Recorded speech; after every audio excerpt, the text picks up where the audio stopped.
I'm caught up in this fast life. Every morning night I pray. Gotta make it out some way. Put a smile back on my mama face. Yeah, I'm caught up in this fast life. Every morning night I pray. Gotta make it out some way. Put a smile back on my mama face. Yeah. But for me, it's like thinking of going back to what we were talking about, the shows and, you know, the fights and incidents happening at, you know, your show. And not just one show, It but messes many things shows. up. And I was someone who witnessed some things a couple of times. And like, and you, like you said, like, an ass whooping humbles you, right? Or certain things. But what about, y'all used to get wild. And y'all, like I said, y'all ego was out of control. But have you lost, you know, anything, opportunities, money? Of course. People not wanting to book you because y'all are in here acting like you back in Roxbury. No, well, first and foremost, I still think Smoke and I are blackballed within the city. I know that things that we've done prevented me from, you know, I set up shows at the Middle East and different things, and people have booked me and, you know, all types of shit, and people shut it down. You know, it Leeds and the rest of these niggas that had a stronghold on artists coming into the city. For what reason, I didn't know, but I think it was something within us. I don't know if it was Millie's or it was something Smoke did. I don't know if I fucked somebody's bitch and I didn't know, or I beat somebody up and didn't know, but something prevented me from actually taking a stronghold of the city from a performance perspective. Right. The closest that I've gotten to perform in Boston was Foxborough. Other than that, But let's take accountability. If I'm coming into your home and I act a certain way, you invited me for dinner and everyone's cool, and I come in and I put on and I act a certain way, right? I'm coming in and acting disrespectful and things like that. Are you gonna invite me again? no. Right. No, So, you're absolutely right. We was douchebags. for these venues. We was douchebags. The combination of me, Rock, Rest in peace, Rob. Rock Ducati, Smoke, fucking, well, just that three combination right there was just a fucking recipe for disaster. And then we had a whole clique of people that was willing to just do the donkey shit with us. Whatever we did stupid, they was with it because Right. they from the bullshit too, you know. And, you know, by the time we realized it, you know, nobody in the city liked us, you know. Right. It was pretty much over. Like, they ain't like Smoke, they ain't like Miles. We was just pretty much like, this is why I started moving in different directions and moving in different places, because I knew in order for the city to love me, I would have to leave. Right. Because what made artists like New Edition and New Kids on the Block and the rest of the people that became successful from the city, it was not because they was from Boston. It was because people from outside of Boston thought they was cool. And then Boston said, oh, well, they're from the Bean. We're proud of them. Right, you know what I'm right. saying? That's when the Bean, because Boston likes winners, and it's obvious. Right. Our City of teams champs. win. Everything, so you gotta win in order for the city to actually fucking support you. You can be a rinky-dink local artist and think you're doing something and complain about the support in your city. Nigga, if you're not doing nothing and putting up some numbers, the city's never really gonna support you. That's just a fact. Right. Right. Right. You know what I'm saying? And I think in our city too, what I notice a lot, like, just music wise, right? You'll have people from different parts of the neighborhood, different neighborhoods and things like that throughout the city.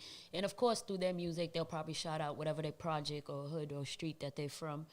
And it's like, what I find is, like, if we're bumping somebody's music and it's like, oh, you fuck with them kids, or you, and it's they always associate it to some gang shit. And it's like, I'm a grown ass woman. but like, you know, just but like the music. in hindsight, it is.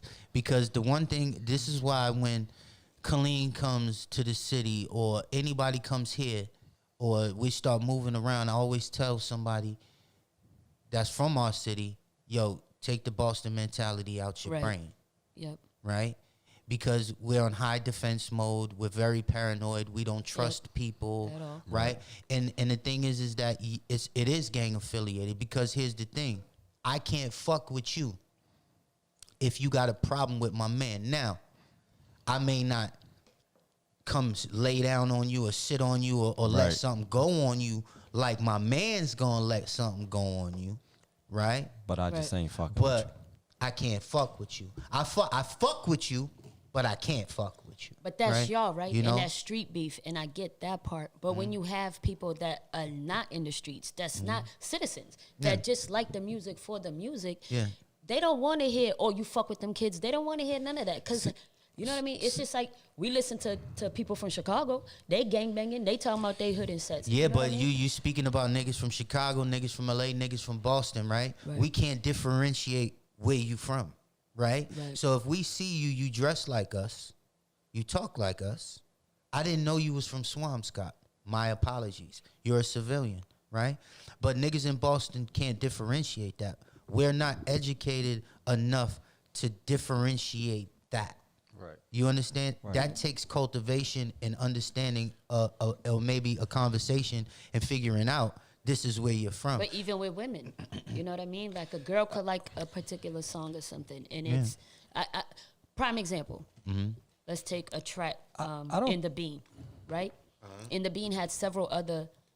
It had somebody from JP, somebody from Dorchester. Yeah, all different parts, rival right? hoods, everything. Right. Yeah. So everybody was.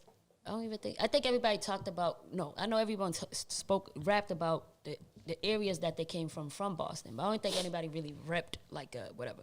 Yeah. So you had each we had projects on their side streets, and everybody was in their element, in their community. It was dope. You was on there. Yeah. And even with that, like, we loved the song. Like, Dorchester was represented in my neighborhood, so we all loved the song. We bumped it, and I'm gonna be real with you.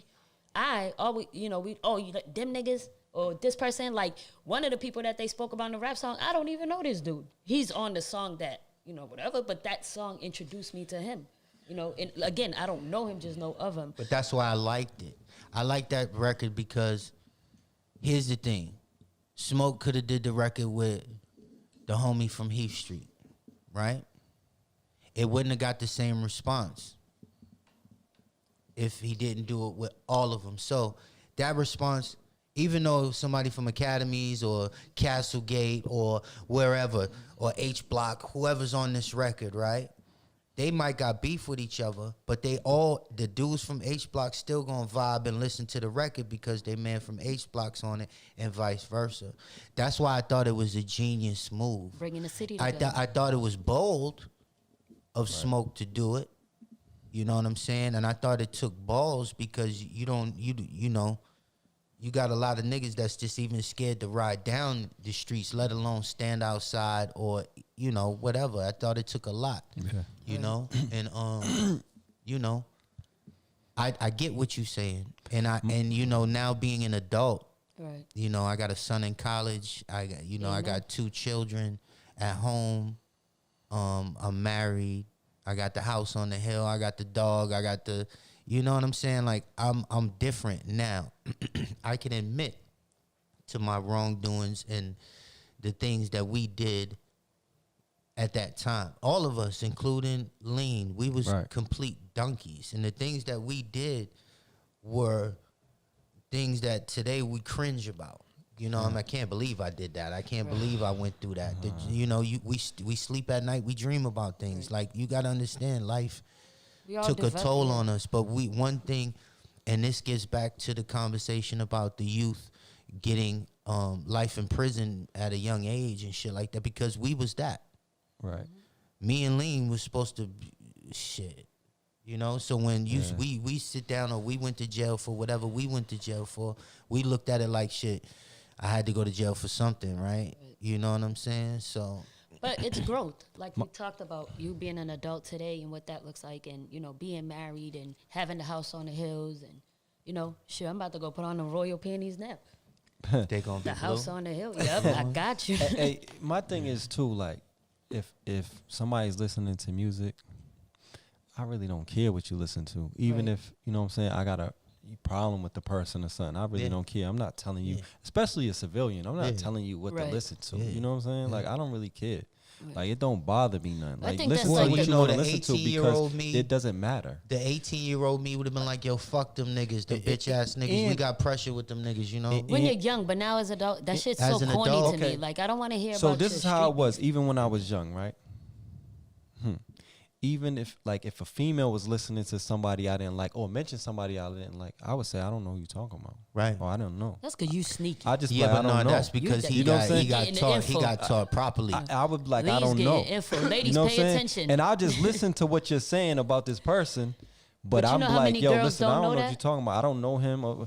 And I done had a female tell me like, Give you information. you and know she him. didn't even know. You have a problem with him.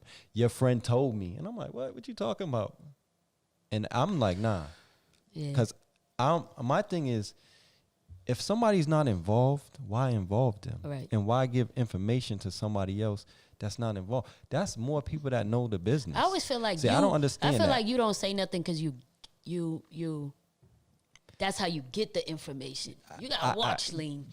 That's how you get the information, and that's how you stay out of jail. You know what I'm saying? True. Like, you're not supposed to tell everybody everything. You know what I'm Nah, saying? you know, I was And- talking to my man today, right, Lean? Sorry for cutting you off. Go ahead. Yesterday, he was talking to me and relaying some information and showing some disdain towards the situation. It didn't go according to plan.